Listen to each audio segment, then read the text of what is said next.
हे आहे अनिल ठाकूर यांच्या भ्रष्टाचारमुक्त प्रशासन व विकासाचा पुरावा। दिनांक 2 डिसेंबर 2025 रोजी नगर परिषदेच्या निवडणुका पार पडणार आहेत।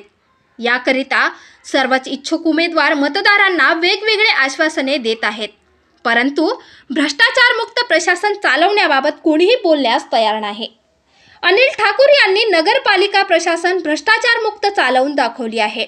याचे उत्तम उदाहरण म्हणजे सन 1996 मध्ये नगर परिषद पुसदमध्ये निवडून आलेले नगरसेवक अनिल ठाकूर बांधकाम सभापती असताना त्यांनी त्यावेळी स्वर्गीय वसंतराव नाईक चौक ते मुखरे चौक या रस्त्यावरील अतिक्रमण हटवून MRF टायर एक्साइड बॅटरी ते चक्रधर फर्निचरपर्यंत दुकान गाळे शासनाच्या मदतीशिवाय व्यापाऱ्यांकडून अग्रिम रक्कम घेऊन बांधले आणि नगर परिषदेचे उत्पन्न वाढवून ती जागा अतिक्रमणापासून वाचवली होते।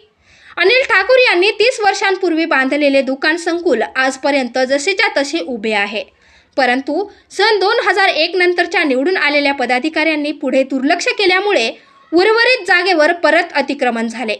अशा प्रकारे अनिल ठाकूर हे बांधकाम सभापती असताना त्यांनी केलेल्या भ्रष्टाचारमुक्त विकासाचे पुरावे आजही ताटमान करून आपली साक्ष देत आहेत।